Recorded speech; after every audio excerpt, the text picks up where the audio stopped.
Olá a todos, todas. Esse vídeo aula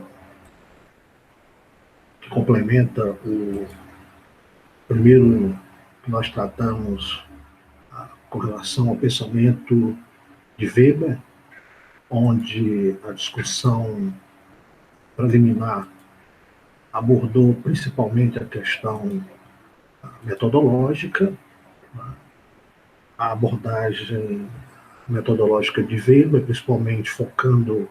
a questão dos tipos ideais. Fizemos uma discussão já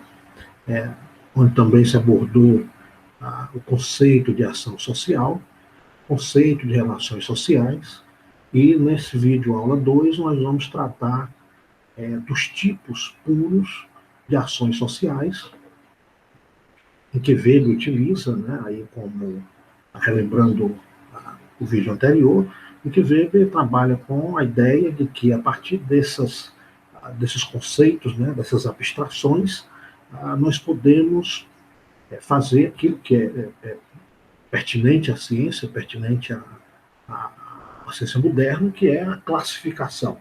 Então, a partir daí, nós podemos classificar a predominância ou a frequência maior dos tipos de ações realizadas dentro de uma comunidade, dentro de uma sociedade. Então, vamos relembrar aqui a ideia presente no pensamento de Weber, que esse conceito de ação social é como o elemento, digamos, primário, aquilo mais elementar dentro da dinâmica de funcionamento de uma sociedade, que é aquilo que possibilita a interação entre os indivíduos, também no seu agir dos indivíduos em relação às expectativas dos outros, é também onde se constrói as relações sociais, aí compreendendo que as relações sociais é o que corporifica, ou dá consistência, a consistência às instituições. Como exemplo mais prático, nós podemos imaginar que um membro da sociedade ocidental facilmente identificaria, mesmo que o evento ocorresse em um lugar onde não é característico, tomando aqui como exemplo, a gente imaginando um grupo de pessoas que se encontram no templo religioso, dentro de uma igreja, qualquer religião que seja, católica, islã, a igreja batista, e que esse grupo estivesse andando na construção, andando na edificação, observando a estrutura predial, as colunas, os detalhes, e um transeunte, uma pessoa que se deparasse com aquelas interações, perceberia que, embora o grupo estivesse dentro de um espaço onde se professa uma determinada religião, mas esse grupo estaria dentro de uma busca de conhecimento, de uma troca de conhecimento, de um ensino de um em relação a outros, seja o instrutor com relação ao grupo que o segue, fazendo a visita à construção, ao prédio. E essa percepção, essa identificação, ela vai ocorrer em função das relações sociais, da maneira como os indivíduos se dirigem um ao outro, a forma como os indivíduos tratam-se, se relacionam. Portanto, a partir das ações sociais, um terceiro é capaz de perceber que ali está ocorrendo uma transmissão de conhecimento, um processo educacional, muito embora dentro de um ambiente que as suas estruturas elas demonstraria a existência física de uma outra instituição que seria a religião. Eu estou trazendo aqui que a ideia de que o que constitui uma instituição são as relações sociais formadas a partir das ações entre os indivíduos. Não é meramente a edificação, a distribuição dos móveis, embora isso simbolicamente possibilite a gente visualizar que ali existe uma determinada instituição, mas o que a constitui de fato são as relações. Então, mudar uma instituição, na verdade, não é mudar a edificação, é mudar as relações sociais praticadas entre uns e outros, né? A gente poderia, inclusive, né, estender um pouco mais essa ideia, imaginar, agora fazendo o inverso, né, não vamos para a escola, mas imaginar a sombra de uma árvore e, e a sombra dessa árvore, um grupo religioso, de qualquer viés religioso, estivesse, né, praticando o seu ritual. Da mesma maneira, né, um transeunte perceberia, pela postura dos indivíduos, a relação entre um e os outros, né, a forma como esses indivíduos estão se comunicando, a existência dos cânticos, né, os movimentos, a coordenação do ritual, né, a forma como ele está sendo conduzido, por quem está sendo conduzido, a maneira como a pessoa conduz, a forma como os outros reproduzem o comportamento a partir dessa condução desse ritual. O transeunte, né, perceberia ali a existência, embora debaixo da sombra de uma árvore, que ali estaria ocorrendo, né, um ritual religioso. E, ao invés disso, se fosse novamente aí um processo educacional, nesse mesmo espaço, e aí nem na escola e nem no templo, né, religioso, é, a, a pessoa também seria capaz de identificar que estaria também ocorrendo ali, né, um processo de educação. E aí, né, também, aí, da mesma forma, né, pelas relações sociais praticadas entre as pessoas que estariam, naquele momento, participando desse processo educacional. Com isso, né, a gente também pode derivar que o conhecer a dinâmica da sociedade, aí no seu todo, passa por conhecer o funcionamento das instituições e, dentro do funcionamento das instituições, como as relações sociais elas se dão e como essas relações sociais, no próximo vídeo nós vamos discutir, estão, né, digamos assim, refreadas, né, pelo, pelo processo de dominação, mas anteriormente a isso, como as ações sociais elas vão se dando de acordo com as expectativas de uns aos outros. Então nós temos, né, partindo da ação social, a gente teria aí o elemento primeiro que nos permite conhecer as instituições sociais e, por sua vez, nos permite conhecer a tendência da existência dessa sociedade em termos de tipos de agir e em termos de dominação praticada, né, como tendência maior. Eu sempre aqui, né, utilizando esse termo tendência, porque aí, trabalhando com Weber nós não vamos encontrar a, a, a existência de um tipo único de ação praticada, nem um tipo único de dominação existente dentro de nem mesmo dentro de um ambiente social e nem principalmente dentro de um todo social. Bom, dito isso, eu queria, né, feita essa introdução, partir aqui para os conceitos, né? Vamos aqui apresentar a todos os conceitos de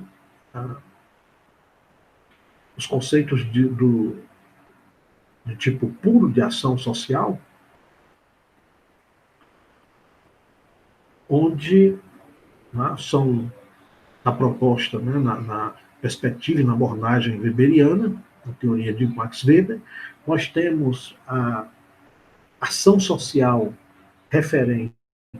racional referente a fins, a ação social racional referente a valores, a ação tradicional e a ação afetiva, especialmente emocional. Bom, aqui está colocada de uma certa forma hierarquizada, da mesma maneira que o Max Weber apresenta na sua obra, né? Ou seja, a gente tem aqui uma perspectiva que, se nós fôssemos fazer um paralelo com os tipos de sociedades historicamente, né? As sociedades antigas, a sociedade medieval e a sociedade moderna, nós teríamos aqui como tendência, né, a frequência maior de ação se daria, né, ou a expectativa é que nós tenhamos que a frequência se dê na sociedade moderna com a característica da ação racional referente a fins. Isso não significa dizer que nós não iremos encontrar a ação racional referente a valores, né, que foi bem mais, era bem mais percebida e identificada na sociedade medieval, que é a sociedade da honra, a sociedade do prestígio, a, a sociedade do cavalheiro, né, a sociedade dos indivíduos distintos da nobreza, né? Portanto, onde a questão da honra e do valor moral ela estaria mais presente, assim como também a ação apoiada na tradição, né? Embora aí nós podemos, né, aí constatar que, assim como na sociedade brasileira, né, podendo tomando aqui como exemplo a sociedade japonesa, nós vamos encontrar ações apoiadas né, em características do que definiria a ação tradicional. Muito embora em cada uma dessas sociedades a gente tenha aquilo que constitui a tradição, tem um conteúdo diferente, mas cada uma tem, né, aquilo que constituiria o que significa ser da tradição em ambas as sociedades. Da mesma maneira, né, a questão da ação afetiva, especialmente emocional. E aqui vale lembrar algo já referenciado no vídeo 1, que é o fato de que se encontra no indivíduo essa dicotomia ou essa polarização de que o indivíduo ele é simultaneamente afeto e razão. Portanto, se nós olharmos aqui para os extremos desses tipos, o que nós vamos ter, tá, aqui no primeiro plano, né, como primeiro tópico, seria esse modo de agir, né, que o indivíduo carrega em si, né, dentro de si, como a possibilidade, né, do uso da razão, mas sempre considerando que a gente pode ter uma tendência disso chegando ao máximo, mas seria, né, uma perda total da característica humana, uma desumanização, se nós tivermos um indivíduo aí destituído da capacidade afetiva. Portanto, aqui já fica claro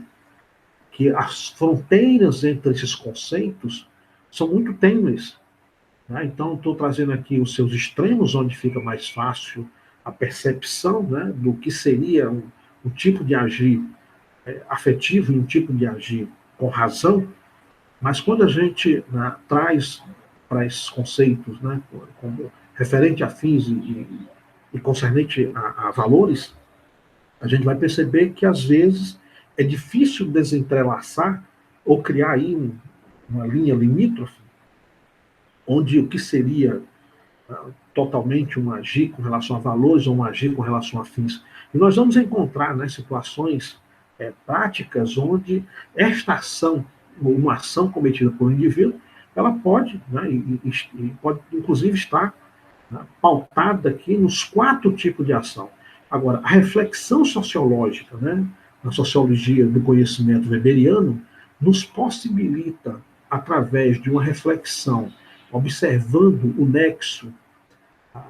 das causas e consequências, passando pelo modus operandi desse modo de agir, que nós possamos perceber a existência numa ação de uma determinada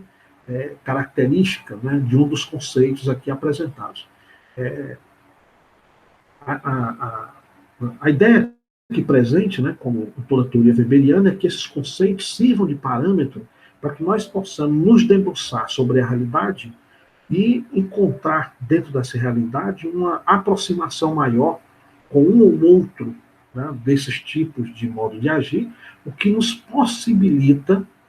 classificar esta sociedade de um modo geral, inclusive classificá-la como uma sociedade em que a modernidade está mais presente, ou seja, o cálculo, a razão, o conhecimento, como aquilo que predomina no parâmetro balizador das ações dos indivíduos, ou, né, se são outros elementos que e vai nos levando aí para uma sociedade ainda com características não tão modernas, né?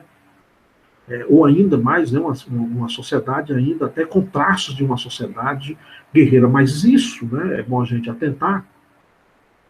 que nós vamos encontrar todas elas, mesmo numa sociedade que a gente poderia chamar de hipermoderna. A gente ainda encontra, né, em alguns espaços encontra, né, em alguns ambientes a gente vai encontrar,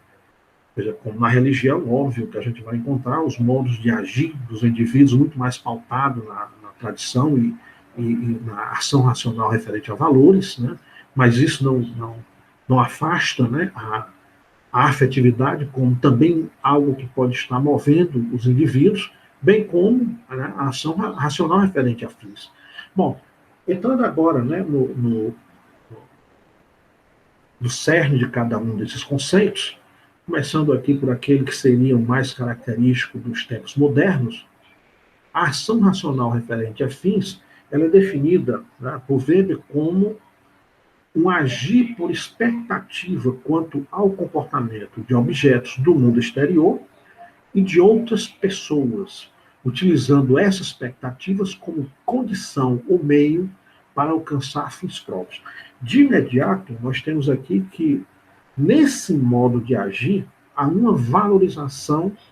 dos meios para se alcançar os fins.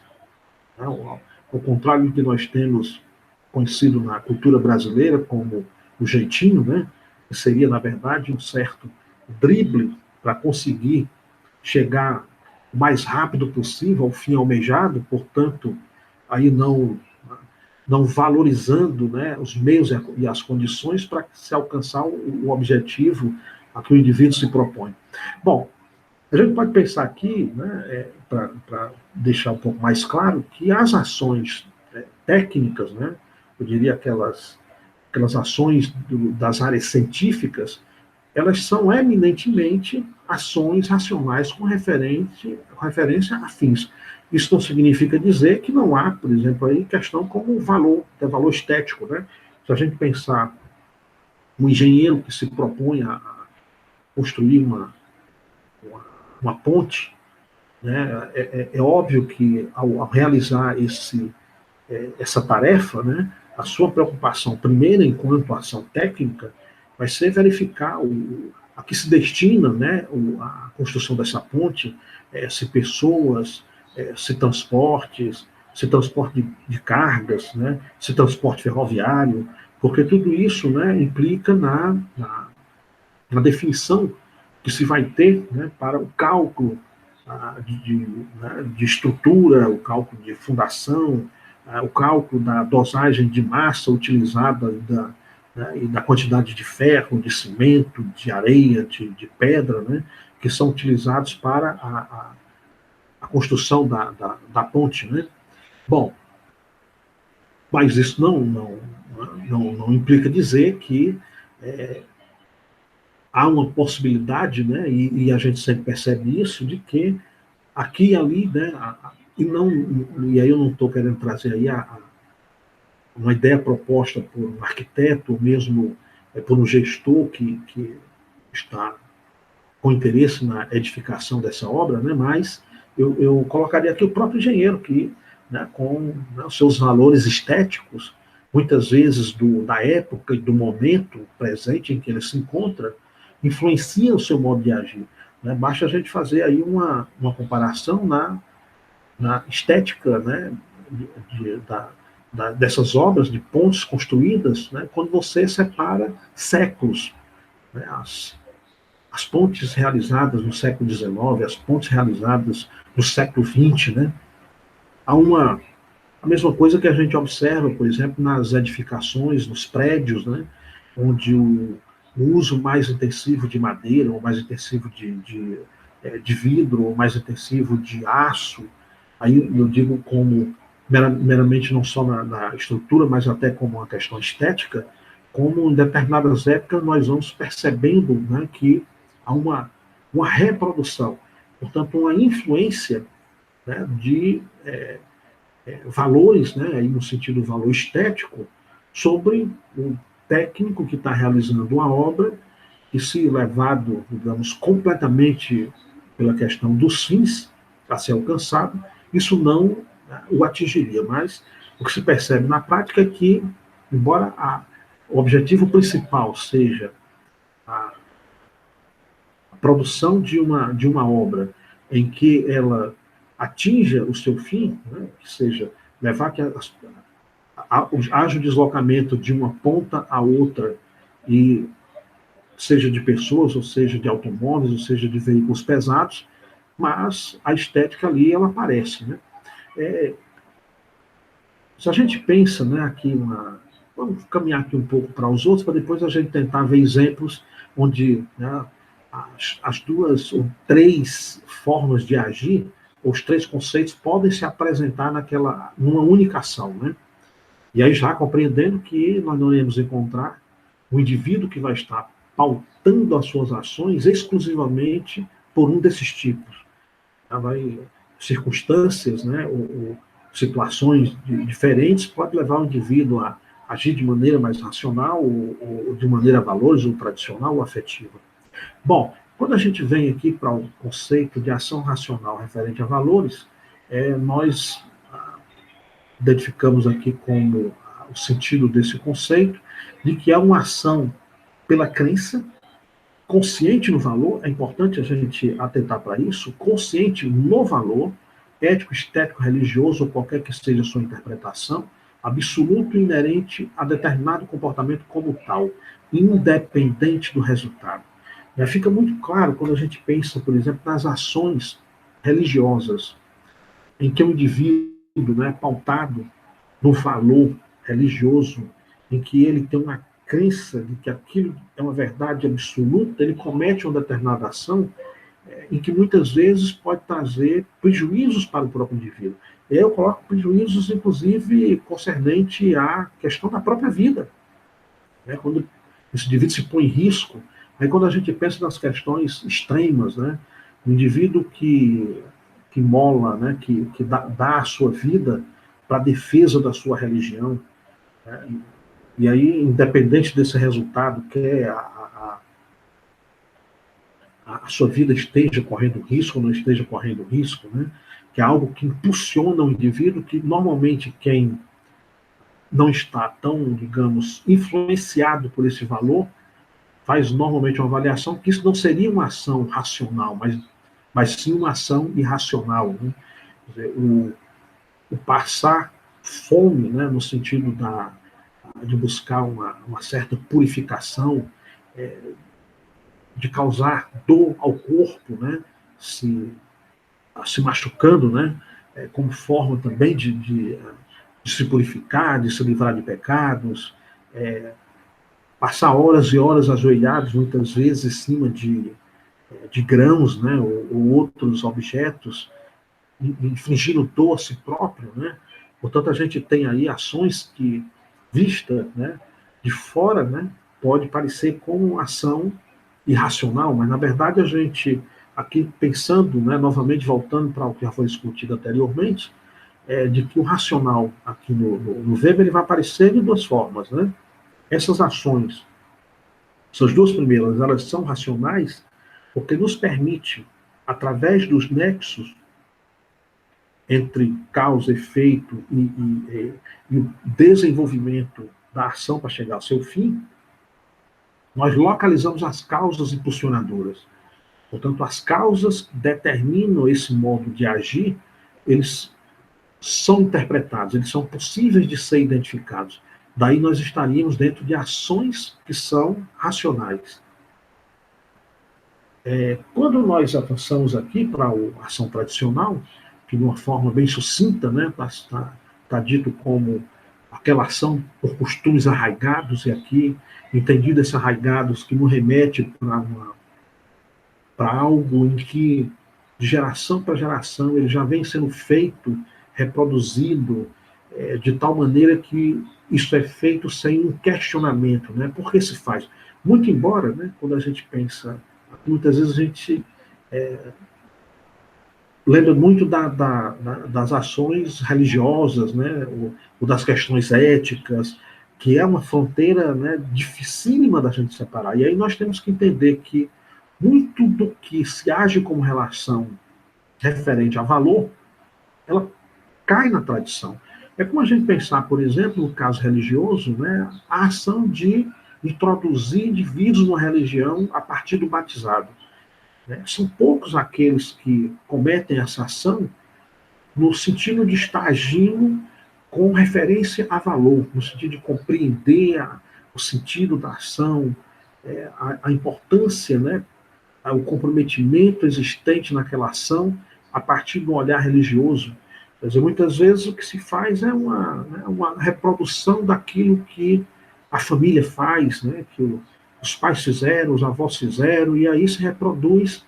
muito sem compreender na essência o sentido daquela ação. As nossas ações, na verdade, que a gente vai praticando no dia a dia, nas nossas éticas cotidianas, do cumprimentar os outros, né? Do, daquelas ações né, que a gente vai se inserindo nos ambientes, ela, em grande parte, já fazem parte de uma tradição em que nós vamos cometendo essas ações sem parar para refletir, porque elas já estão, de certa forma, impregnadas em nós, em que, né, projetada de tal maneira, passando de geração para geração, que isso vai se reproduzindo sem, né, uma reflexão. Embora, né, e é interessante a gente perceber, que isso deriva para determinadas instituições, né, onde causa, né, às vezes, muito da deturpação daquilo que poderia ser um campo exclusivo de ações referentes a fins. Porque eu estou me referindo ao campo político. Né? Quando a gente olha, por exemplo, na sociedade brasileira, né, já é de nossa tradição que a gente tenha famílias que ocupam cargos políticos, como, por exemplo, uma cadeira no legislativo, e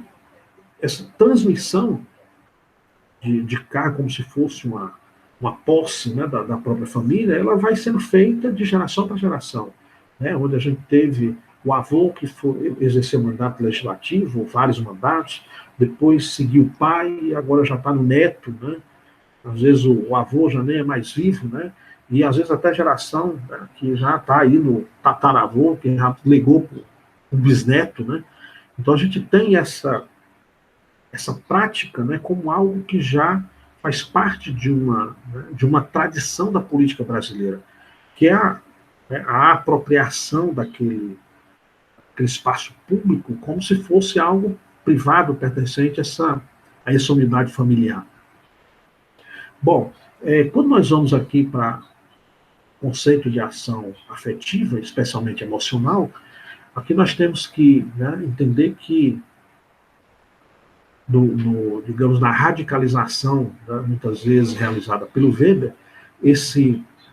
afeto, né, aquele afeto em que o indivíduo não é capaz de mensurar as consequências da ação. Aqui a gente tem que pensar que, vamos pelo ditado popular, né, quando as pessoas falam, né, que o amor cega tanto quanto o ódio, né, o ódio e o amor cegam, ou seja, o indivíduo age, mas sem que ele seja capaz de mensurar as consequências do seu ato.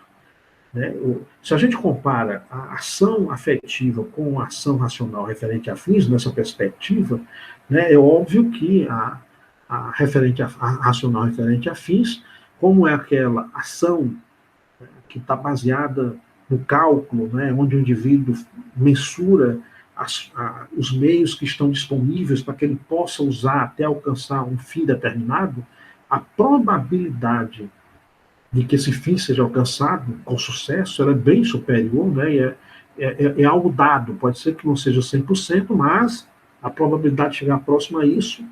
é algo factível. Agora, quando nós olhamos aqui para o afetivo, né, esse resultado é incerto. Muito embora nós não podemos negar que o resultado final pode ser algo maravilhoso. Né? Muitas vezes até porque, né, os procedimentos de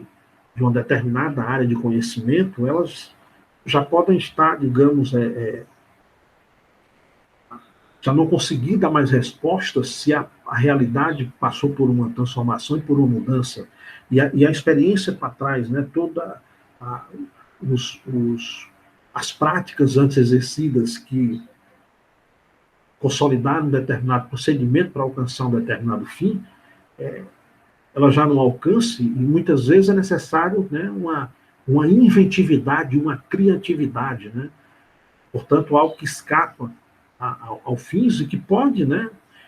às vezes numa ação que pode parecer deslocada, se chegar a um bom resultado, a um bom termo. Mas aí é algo tremendamente certo, né? Mas aí nós temos que ter em mente, né, que não necessariamente, embora a probabilidade maior de que essa ação ela tenha, né, esse fim que pode ser desastroso, mas é possível, é provável que, né, se chega a bom tempo. No campo da política, né, isso é muito comum, muitas vezes, né, uma ação que foi ali no arroubo, né, e que teve o que tem, né, como consequência algo extremamente positivo. Né? Bom, gente, se nós formos aqui, eu queria pensar aqui para a gente imaginar uma situação real, uma situação concreta, de um modo de agir em que, dependendo de nuances ou das circunstâncias em que a ação foi cometida, ela pode se classificar entre os 4 tipos. Né? Caminhando aqui pelo campo do direito, nós podíamos pensar aqui no crime passional. O crime passional ele pode ir desde uma ação quase que deslocada, né, e ser basicamente uma ação afetiva, né, onde o indivíduo, né, movido, né, por um ódio, né, de traição, ele ser capaz de cometer, né, um ato em que cause dano à vida de outro ou outros, e aí tá ali, nós poderia se caracterizar muito mais numa situação em que, né, o ímpeto e a emoção foi incontrolável, né, e dominou esse indivíduo nesse ato. Né? Por outro lado, se a gente pensar uma sociedade patriarcal, né, ou com traços ainda de patriarcalismo, e a nossa sociedade, a brasileira, ela tem isso em escalas maiores ou menores, dependendo do espaço onde a gente esteja, né? Mas é algo que ainda é marcante na sociedade brasileira, a gente não pode dizer que não tem muito de tradição, né? Ou seja, eu digo a tradição no sentido da não aceitação desse comportamento, né? Assim como também algo com uma referência, né? Uma ação com uma referência a valor. Quando a gente vê no campo jurídico, nós já tivemos na prática na prática da legislação brasileira, né, uma defesa factível de um crime passional, em que o argumento de legítima defesa da honra para, né, situações dessa natureza, ela era válida e aceita, né? Inclusive, em alguma circunstância, chegando a inocentar, né, o criminoso, apesar, né, de todos os elementos indicarem, né, a existência do crime e a autoria do crime pelo indivíduo, mas, né, o sentido da honra, né, e na sociedade brasileira até os anos 1970, portanto, né, em termos históricos, há pouco tempo, era algo, né, que era recorrente, né, as defesas de crimes dessa natureza fazer uso à questão da honra. Portanto, né, se baseava aí no fato de que era uma ação, né, que os valores morais tinham impulsionado o indivíduo a tal ponto que ele não pôde controlar, né, e não cometer esse dano. Mas se nós, né, trouxermos aqui como hipótese, né, o que também é frequente, o indivíduo no crime passional atuar como um autor intelectual, ou seja, não agir diretamente, mas fazer a contratação de um delituoso, de um pistoleiro que cometa o ato, a gente já tem aí, né, um elemento em que o racional referente a fins, no sentido de alguém que almeja cometer uma ação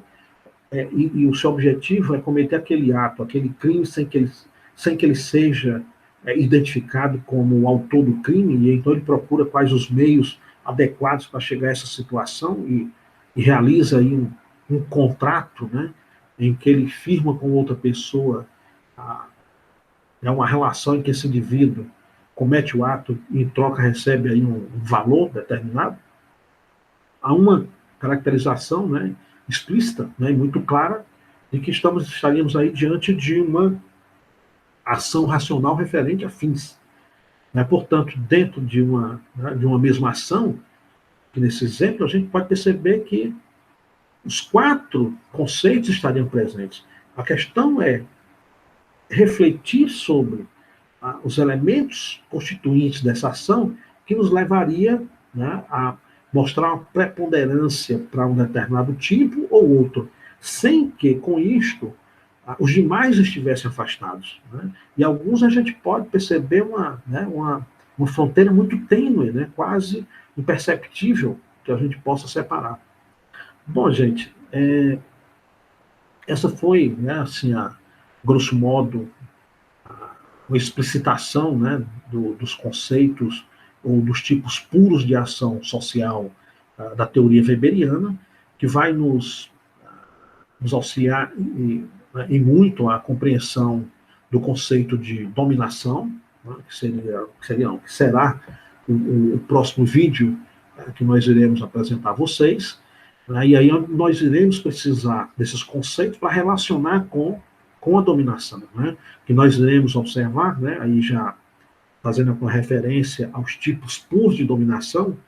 quando nós vamos localizar dentro de uma determinada sociedade a predominância da dominação racional legal, né, ou dominação racional ou dominação legal, o que nós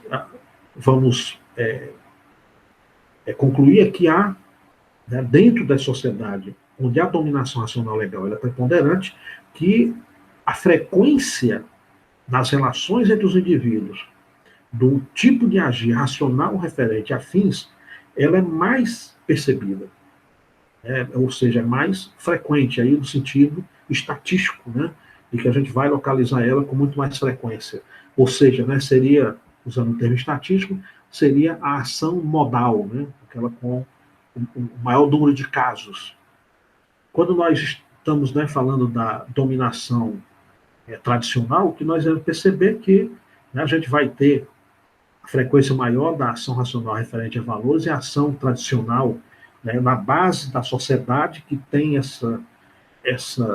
dominação tradicional. E a dominação, né, carismática, né, onde nós iremos discutir mais à frente, que tem alguns lugares ou alguns campos em que ela é basicamente, né, assim, preponderante, como na religião, na política, nas corporações militares, né, onde a ação afetiva, né, a emoção, aqueles que seguem o líder carismático, né, ela está sempre presente. Então, há né, um vínculo aqui, onde nós vamos encontrar os tipos de ações que são mais frequentes, eles vão, né, também determinar as dominações que são aquelas que regulam, né, os comportamentos da sociedade. Regula aqui no sentido de realizar os seus freios, né, de orientar, que a dominação ela vai, nós vamos perceber que ela vai, né, funcionar dentro da sociedade com essa capacidade de controle, né, pois, de certa forma, né, assim, de uma maneira bem resumida, passamos para vocês nesse vídeo, né, os conceitos de tipos puros de ação social, e aí já os convido, né, para que a gente possa, né, logo a seguir, assistir também, para um debate posterior, o vídeo referente ao conceito de dominação. Convido né, a todos para o próximo vídeo. Tá? Espero que isso tenha deixado mais claro, né, os conceitos de ação social do Max Weber. Muito obrigado a todos e até o próximo vídeo.